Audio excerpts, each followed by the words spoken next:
саламатсыздармы? Саламатсызбы?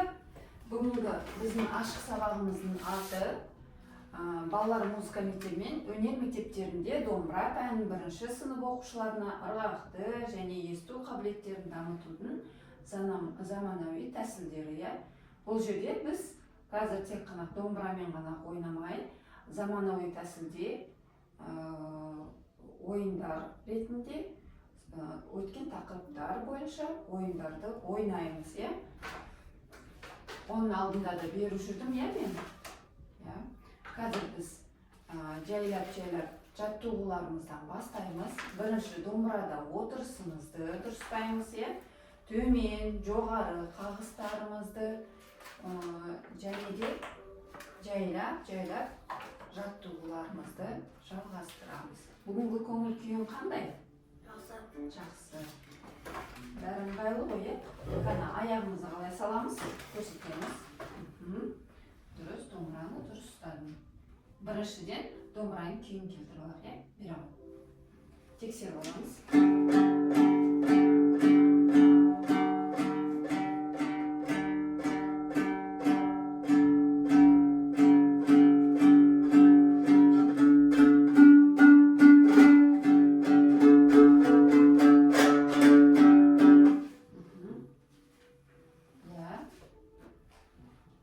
Дұрыс істедің. Сол аяғының үстіне оң аяғында қойдың. Домбыраны ұстаған кезде құшақтамаймыз домбыраны, қолымызды осылай орта белден қоямыз. Ендігі төмен, жоғары қағысты ойнаған кезде біздің алақанымыз не болады? Мына жерде қысып аламыз ба? Не істейміз алақанымды? Дөңгелетіп аламыз, алманы бір затты ұстап тұрғандай етіп дөңгелетіп аламыз, Мінекей, енді бірінші жай ғана төмен қағыстан бастайық. Төмен. Бірге, екіге, бірге, екіге, бірге, екіге, бірге, екіге. Тамаша. Енді жоғары қағыста ойнап көрейік. Бірге, екіге, бірге, екіге, бірге,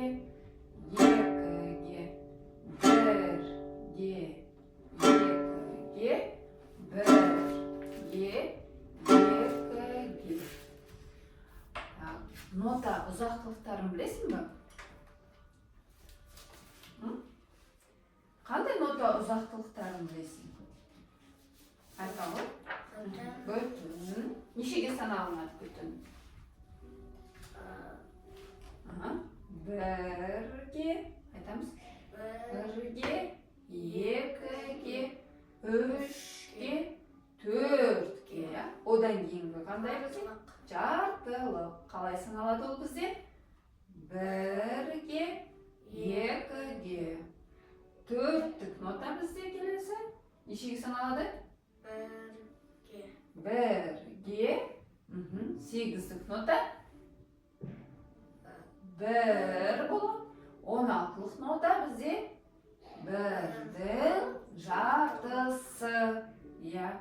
Ал енді осы ноталарды біз бірінші алақанмен соғып көрейік, сосын кейін қағысқа келтіріп ойнап көрейік. Кәне, есімізге түсіреміз бәрін. Аяғымды боста. Дұрыс, кеттік бүтін нотаны. Алақанмен шапалақтау, Бірге, екі, жоқ. Кәнеки, қалай болады? Бүтін нота? Бізде нешеге дейін санаймыз? Төртке дейін санаймыз. Демек, ұзақ нота, алақанымызды ұстап тұрамыз. Кеттік. Бірге, екіге, үшке, төртке. Ашамыз. Уақытылы ашамыз. Ұстап отырма. Ол қате болады, Кәні тағы да көрейік. Бірге, екіге, үшке, төртке. Тамаша. Ары қарай жартылық нота. Бірге, екіге. Ары қарай. Төрттік нота. Бірге. Сегіздік нота.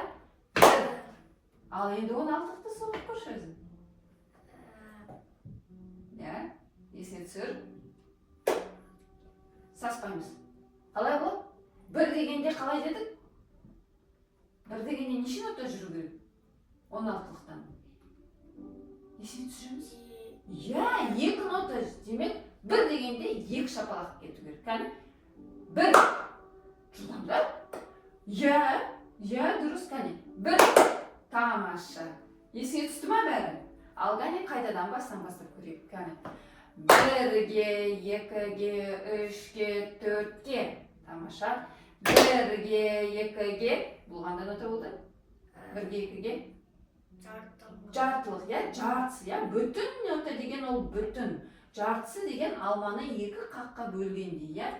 Енді 4-лік дегеніміз алманы 4 бөлікке бөлгенде, я. 8-лік дегеніміз алманы 8 бөлікке бөлгенде, я. 16-лық дегеніміз өзі айтып тұр. Неше бөлшекке бөліп істейміз?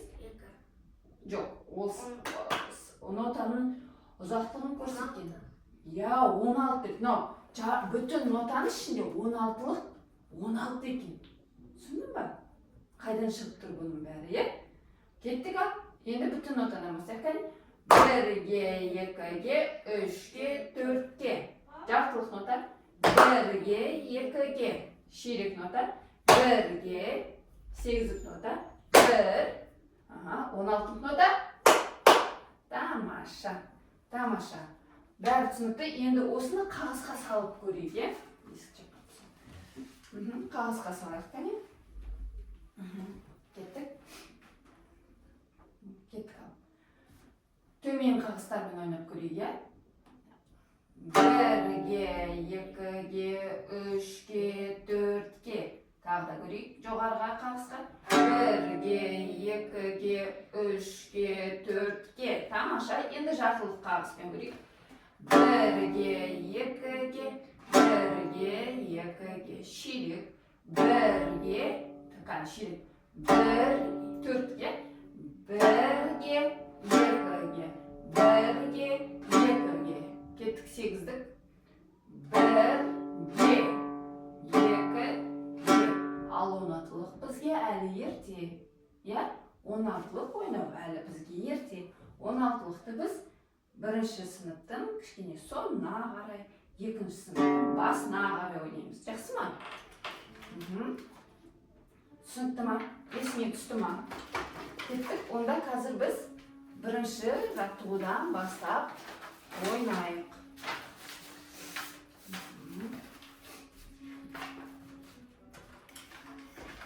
Не көріп тұрмыз? Нотада, мына жерде бірінші жаттығуда не көріп тұрмыз? Мына бірінші тұрған не? Алсыпай. Не? Бізде мына тұрған не? Я, қандай кілт бұл? Соль кілті немесе скрипкалық кілт дейміз, я? Өлшемі қандай екен? 2-де 4. 2-де 4. Демек, тақтың ішінде қанша болу керек бізде? Санағанда? 2-ге. Тамаша. 1-ге, 2-ге. Мынау қандай нота деп ойлайсың? Соль кілті. Тамаша. Ой, соль дыбысы. Қазір.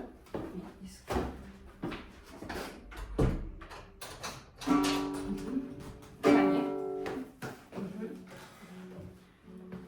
Қане. 1-ге, 2. Жоқ, сен айтып тұрсың ғой. Қандай нотаны? Соль. Ұзақтылық жағынан? Ойланамыз. Боялмаған. Таяқшасымен. Өзі бір татта бізде бір-ақ нота тұр. Тат бізде нешеге саналады дедік? 2-ге саналады дедік. Демек, 2-ге саналатын болса, ол бір-ақ нота болса, қандай болады? Бізде қандай нота 2-ге саналады? Түсіреміз. Атауын атамайсың. Нотаның ұзақтылығын айтасың. Жаңа ойнап кеттік қой алдында, я, ойындарды. Үйге де тапсырма беріп едім ғой мен QGIS-пен ойын ойнау. Я, QGIS бағдарламасымен. Есінде ма? Ойындар? Қандай нота екен бізде?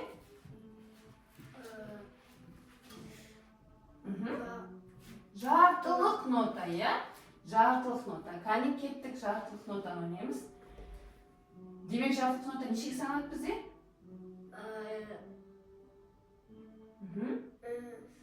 Жоқ, еске түсіреміз жаңа ғана. Сен түсінбей тұрсың. Жаңа ғана біз шапалақтадық. Бүтін нота нешеге саналады дедік? 4-ге. Жартылық нота бізде? Я? 2-ге әрине. Сол туралы айтып жатырмыз. Түсіндің ба? Мынау жаңағы біз өткен қайталағанымызды осы жаттығуда енді ойнап көрсетейік деп жатырмыз. Я? Кәне кеттік. 1-ге, 2-ге, 1-ге, 2-ге, 1-ге, 2-ге, 1-ге, 2-ге. Тағы да көрейік. 1-ге, 2-ге, 1-ге, 2-ге, 1-ге, 2-ге, 1-ге, 2-ге. Тамаша. Түсінікті ма? Мынау бізде сызықтарды не деп атайды? Тақ сызығы деп айтайды. Ол бізде қандай қызмет атқарады? Нүкте, жазып жатқан кезде нүкте қоямыз, жазып жатқан кезде үтір қоямыз. Сол бізде белгілерді, тыныс белгілерді қызметін атқарады екен, Әрі қарай кеттік. Келесі екінші жаттығуда бізде не тұр? Бәрін айтып береміз. Не бар? Скрипкалық кілт, немесе біз оны соль кілті дейміз. Кейін не тұр? 4 өлшем, Одан кейін бізде ноталар, Осы нотаны бізде не деп жазылып тұр? Қандай нота? Соль және астыңғы нотасы қандай? Ре. Демек бізде мынау шек қалай аталады? Астыңғы шек. Соль, үстіңгі шек? Ре. Демек, оны біз ашық ойнаймыз, Кәне кеттік. Барлығы қандай қағыз? Назар аударамыз? Төмен. Және де барлығы соль дыбысы және ре дыбысы, Кеттік. 1-ге, 2-ге, 1-ге, 2-ге, 1-ге, 2-ге, 1-ге, 2-ге. Тамаша. Бұл қандай нота ұзақтылығы болды? Боялған таяқшасымен қандай нота? Аты қандай? Жоқ, аты қандай? Сен шатастырма. Сен атын дамир ғой. Бұл нотаның да аты бар. Мынаны жаңа біз жартылық дедік. Ал мынау бізде ширек немесе төрттік нота деп атаймыз. Тамаша. Кеттік, тағы да бір қайталайық. 1-ге, 2-ге, 1-ге, 2-ге, 1-ге, 2-ге, 1-ге, 2-ге.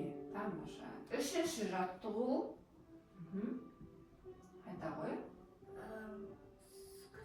Скрипкалық кілт. Немесе Соль кілті дейміз. Тамаша. 2-де 4. Өлшемі 2-де 4. Ал мына жерде не байқап тұрсың сен? Не істеп тұр мына ноталар? Жалаушалары қосылып тұр, біріне бірін. 2-2-ден жұптап қосылып тұр, Бұны не деп атайды? Қандай нота? Сегіздік, әрине сегіздік. Бізде сегіздікті бір жалаушамен, ал қатарынан 2 сегіздік тұрса, не істейміз? Біз оны бір-біріне жалғап қоямыз бетіп, жалғап қойып жазамыз. Тамаша. Давай асықпаймыз. Қане? 1-ге, 2-ге, 1-ге, 2-ге, 1-ге,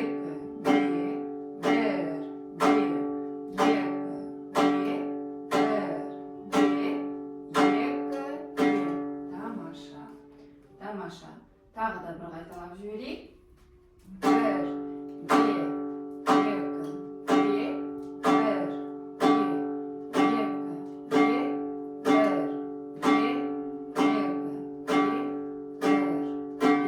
1-ге, асықпаймыз. Бір қалыпта ойнаймыз, санап отырмыз ғой. Kеттік ары қарай. Төртінші жаттығу бізде. Айта ғой. Скрипка әрекет немесе сол кілтті өлшем 2-де 4. Тамаша. Қандай ноталарды көріп тұрмыз? Сен біраз аяғыңды түсіріп ал. Шашағың болу керек. Аяғын түсіріп ал. Нота оқығанша аяғын түсіріп ал. Қане. Көріп тұр ма бәрі? Оқиық. Жоқ, нота ұзақ болған. Бұның бәрі қандай нота болып тұр? Бірыңғай сол, бірыңғай ре. Сол, ре. Қане кеттік. Жартылық. Дұрыс, төрттік немесе ширек дейміз. Қате жоқ өзі. Төрттік.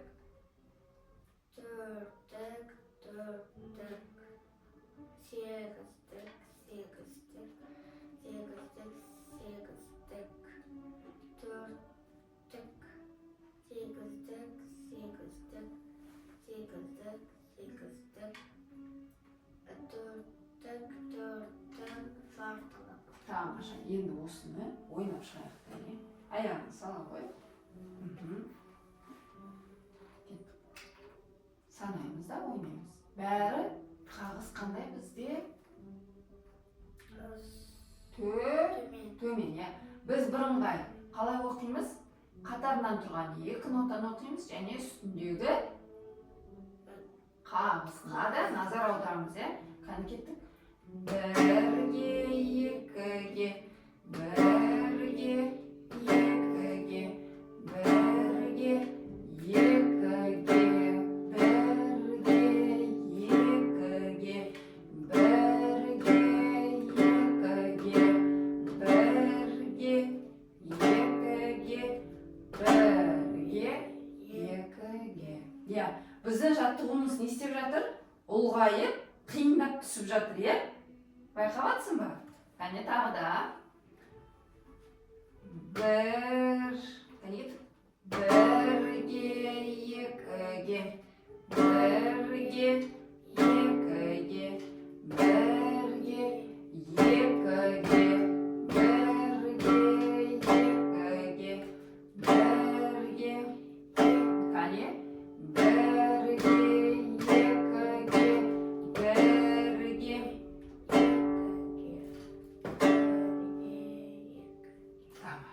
Тамаша. Ал енді бесінші жаттығу бізде қандай ерекшеліктер бар екен назар аударамыз.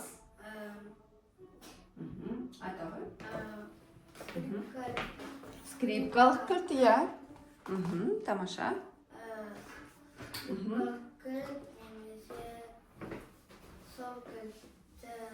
Сол кілті. Енді өлшем қандай болып тұр бұл жерде? 3-те 4. Демек бізде не болады тактың ішінде? Бір тактың ішінде не болу керек бізде? 3 нота. 3 нота емес. Нешеге саналу керек? 3-ке. Тамаша. 3-ке саналу керек, Қане тексеріп санап көрейік. 4-тік. Жоқ, санаймыз. 1-ге, 2-ге, 3-ге.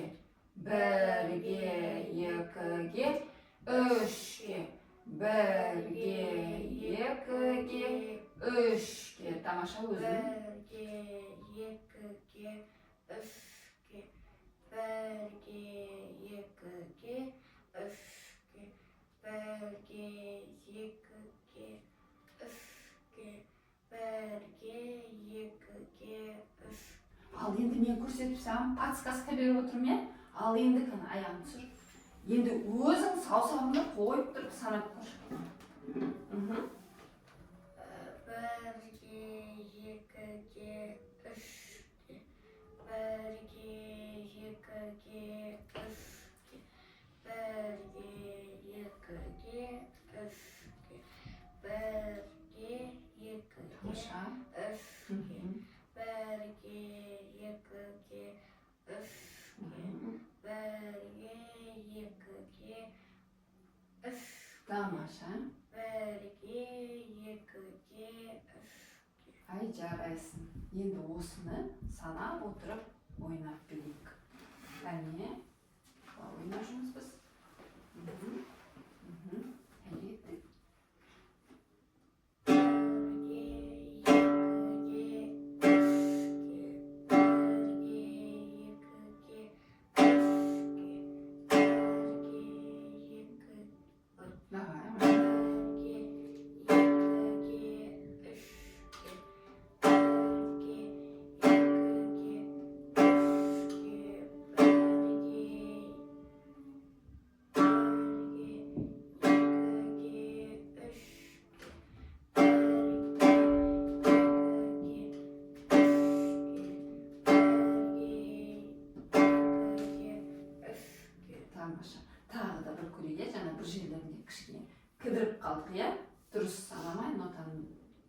не істеп қалдың, иә? Саусағыммен көрсетіп отырайын. Кәне.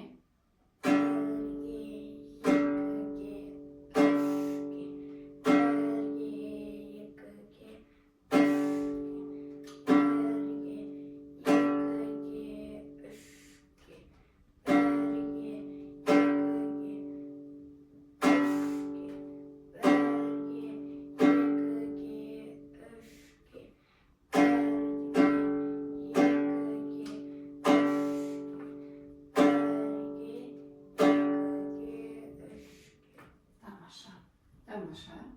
Енді келесі бізде жаттығуларымыз, мынаның бәрі бізге төмен қағысқа берілген болса, келесі жаттығуымыз бізге қандай қағысқа деп білесің? Қара ғой? Мына төмен болды, мынау жоғары қағысқа болады, иә? Қане кеттік оқимыз. Скрипка кіл, немесе сол кіл, 2-де 4. Тамаша. Кеттік, бірден ойнап көрейікші. Қане. Екіге сана.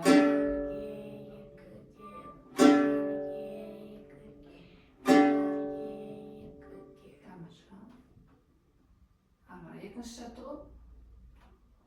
Ойнай ғой. Бірден ойнай бер. Ешқандай өзгеріс жоқ, иә?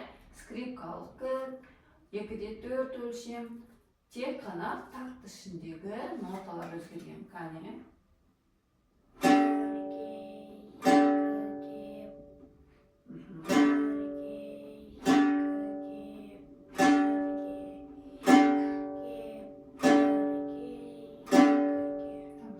Тамаша. Ары қарай.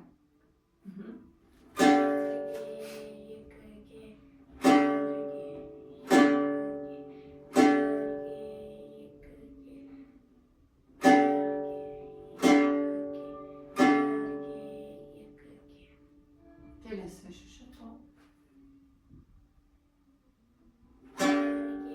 Жоқ. Так, давай. Мынау қандай? Бізде 2-де 4 өлшем. Ноталарды оқып шығайық. Қандай нота? Жалаушасы бар, бүйтіп қосылып тұр бәрі. Қандай нота ол? Еске түсіреміз? Дұрыс. Се. Нотаның ұзақтылық атауы. Біз жаңағы дұрыс айтасың, иә. Әлі де сен кішкене шатастырасың, иә. Нота атауы бар, тоқтай тұр. Нота атауы бар, нота ұзақтылығы бар, иә. Нота ұзақтылық дегенде біз ұзақтылығын атын айтамыз. Жақсы ма? Қане кеттік сегіздіктер. Бірге.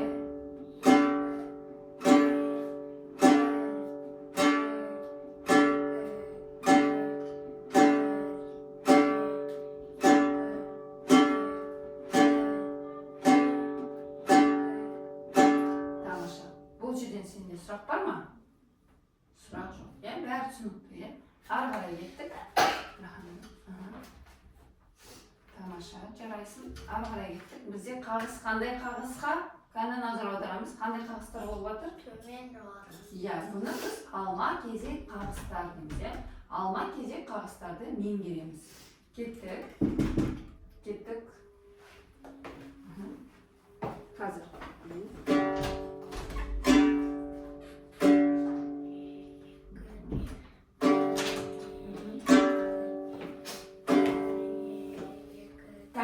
Немен бірге бастайық. Шықайын көрейік, давай. Бірге, екіге.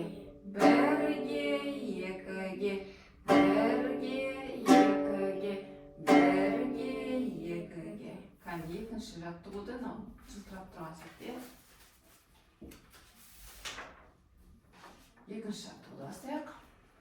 Бірге, екіге. Бірге, екіге. Бірге, екіге, бірге, екіге. Келесі. Өлшемі қандай? 3-де 4. 3-де 4. Демек, бізде такт ішінде? Нешеге сан? 3-ке саналу керек. Тамаша. Давай кеттік.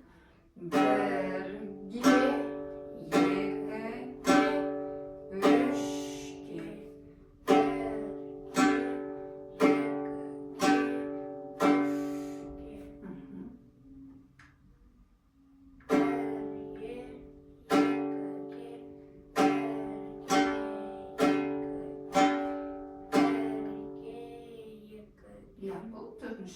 ойлап тастадық. Енді 5-ші жаттығу. Бұл жерде не бар? Кәне, кішкене ұлғайды, иә? Қиындай түсті. 3'te 4. Тамаша, кеттік ал. 1-ге, 2'ge 3'ge. 1-ге, 2-ге, 3-ге. 1-ге, 2-ге, 3-ге. 1-ге, 2-ге, 3-ге. 1-ге, 2-ге. Жоқ, әне тағы. 1-ге, 2-ге, 3-ге. 1-ге, 2-ге, 3-ге. Тамаша, тағы көтекші кәне осыны. 1-ге, 2-ге, 3-ге. 1-ге, 2-ге, 3-ге. 1-ге, 2-ге, 3-ге. 1-ге, 2-ге, 3-ге. 1-ге, 2-ге, 3-ге. 1-ге, 2-ге, 3-ге. Енді келесі жаттығу бізде төмен жоғары қағысты араластырып такт ішінде емес, тактан кейінгі ноталарға қою. Кәні бір-екеуін көрейік, ары қарай сосын кейін үй жұмысын тексереміз. 1-ге, 2-ге, 1-ге, 2-ге, 1-ге, 2-ге, 1-ге, 2-ге, ары қарай. 1-ге, 2, 1-ге, 2-ге, 1-ге, 2-ге, 1-ге, 2-ге, 1-ге, 2-ге,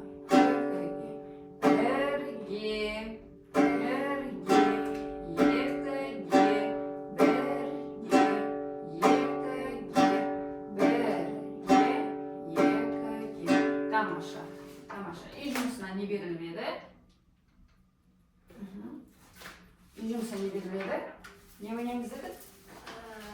Орыстың халық әні? Садули в огороде. Кәнекей, қайда ол бізде? Жатқа ойнайын жатсың ба? Бір рет нотамен ойнаймыз ба? Айта ғой, өз еркін.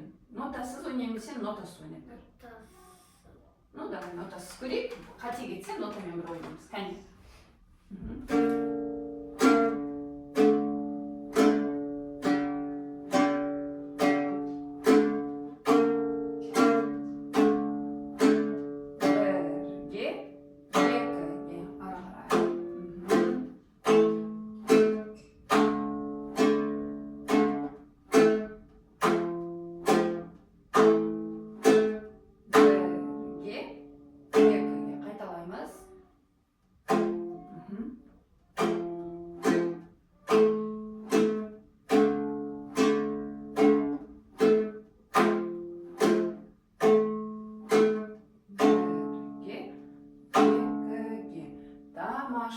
Тамаша.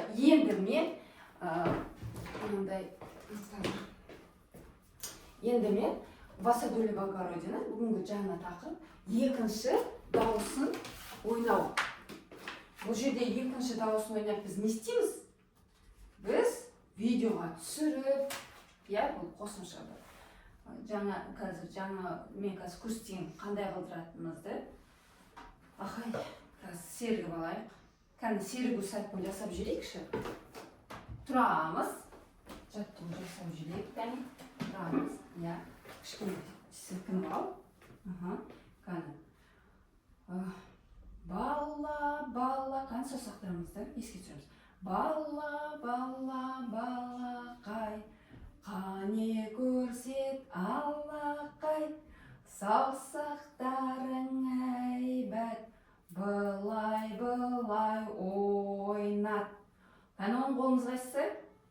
Оң қолымда 5 саусақ.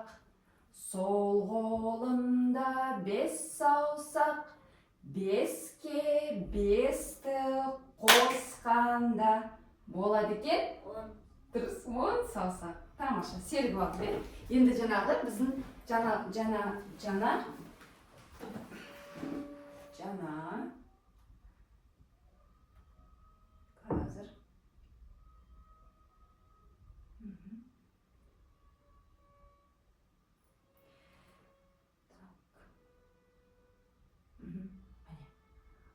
біздің мына қазір бізде заманауи түрде сабақты оқимыз, міне осылайдыр. Міне.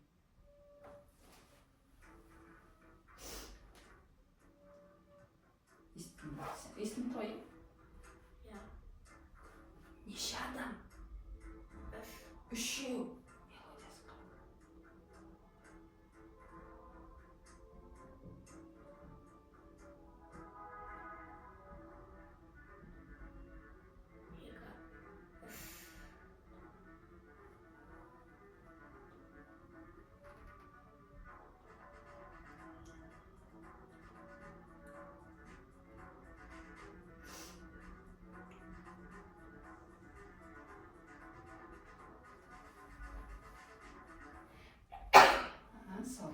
Бұл жерде не? Үш адам, әртүрлі адам бар?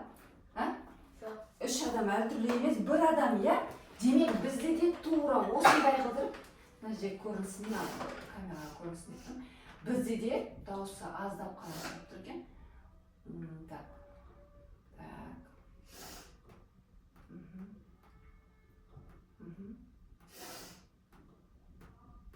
Бізде де осылай қылдырып, видеоға келейік. Осылай қылдырып, бізде мына күйзеспен үйге тапсырма бергенмін, жасай алдым ба? Қандай болды? Қызық болды ма? Қанша балл жинадың? Жалпы жинадың ба? Әлде бір ойыннан 1200 жинадың ба? Екі ойыннан, тамаша. Ұнады ма? Тағы да ойнайсың ба ондай ойындарды? Тамаша. Қазір бізде кішкене интернет болмағандықтан сәл ойынды ойнай алмайық деп тұрмыз. Осылай болды, Бірінші орын, екінші орын, үшінші орын дегенде сенікі? Бірінші орын көрсетті, тамаша.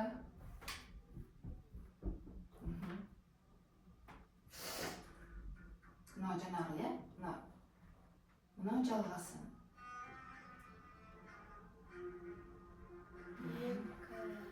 Екі адам тұр, демек екі дауыста ойнап жатыр деген сөз, Үш дауыс кетті, үшінші дауыс қосылды.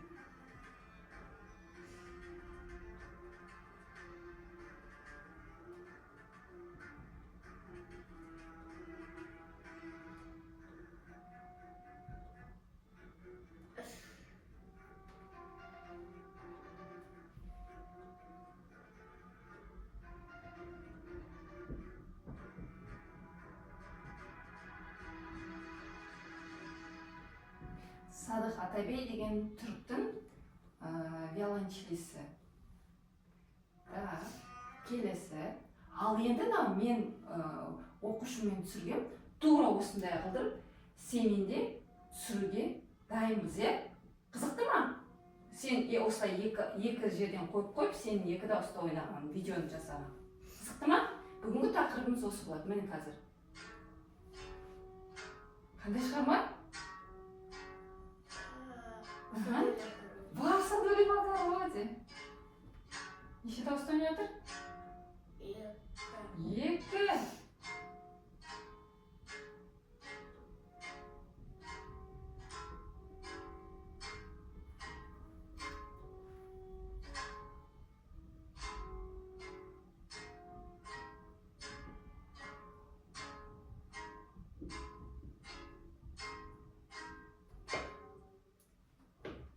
Тамаша. Ұнады ма? Осылай дайынсың ба осылай сабақты екінші дауысын ойнап, келесі сабақты түсіруімізге дайынсың ба? Жаттап алуға тырысамыз, Қазір Басадөл Вагорин домбыраңды ала қой. Басадөл Вагорин бүгінгі тақырыбымыз екінші дауысын ойнау. Сосын үйде жаттап келесің, Біз жерде үш дауыста, біз екі дауыста жасайық бірінші ретте, сосын кейін үшінші дауысымызды да қосуымызға болады. Кәне. Так, мына дауысты ойнаймыз. Бізде қандай нота мынау? Төртінші сызықта? Ре және соль. Енді давай рені былай аламыз, кәне. Және сольді мына үстінен аламыз. Алабы. Мына былай болады. Мен саған ойнап берейін, дауысты.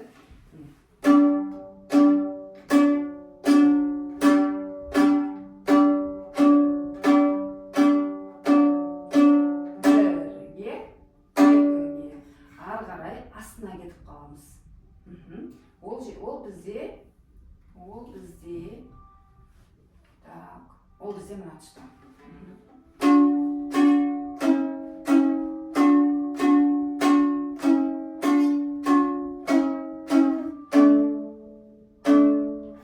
Кеттік, ойнайық. Соль. Біз мынандай неде ойнаған емеспіз, бірақ ойнауға қызықты болып тұр, Кәне ойнайық, кәне. Төмен.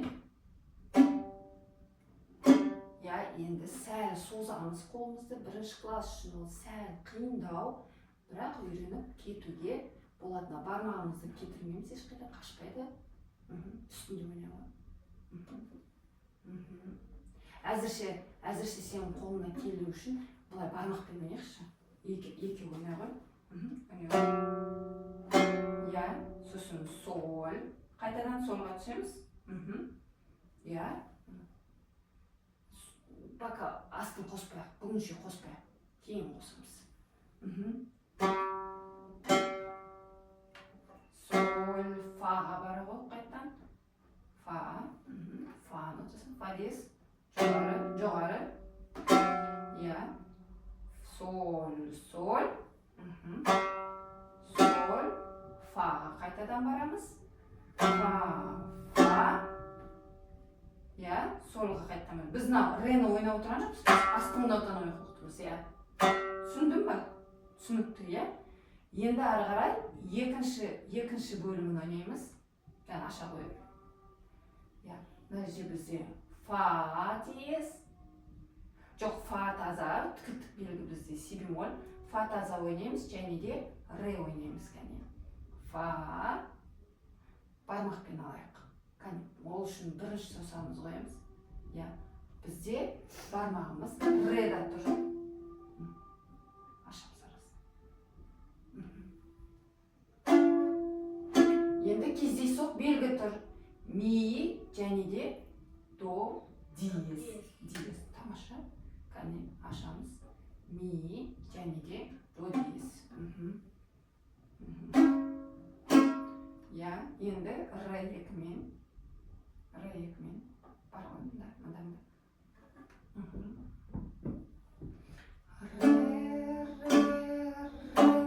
Ми төртпен. Тамаша, жоғары кетеді. Қайдадан фа.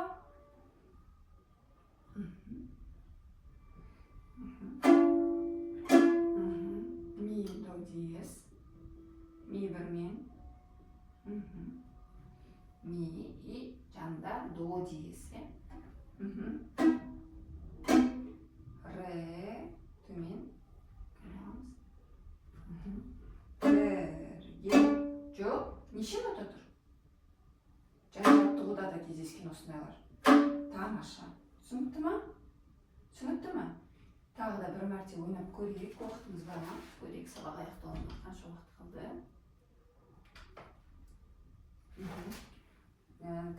Сабағымыз аяқталып қапты.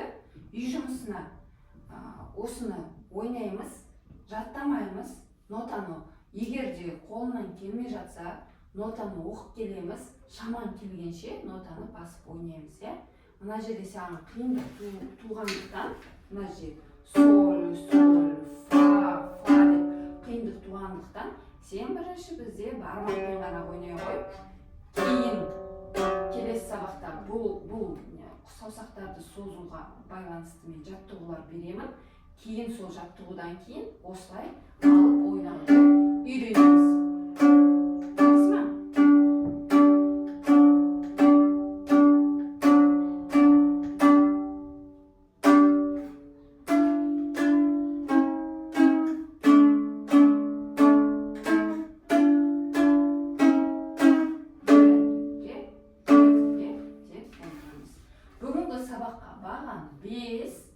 Өте тамаша, бәріне өте жақсы дайындалып келгенсің. Үй жұмысын басадөлі в огороде жаттап келгенсің. Тапсырмам бүгін 5. Үй тапсырмасына жаңағы QGIS платформасы бар ғой. Сотканда бар, QGIS платформасында мен саған тағы да жіберемін ссылкасын. Сол бойынша тағы да ойнап есіңе түсіреміз. Барлық материалдарды берген. Тамаша, сабақ аяқталды. Болсын.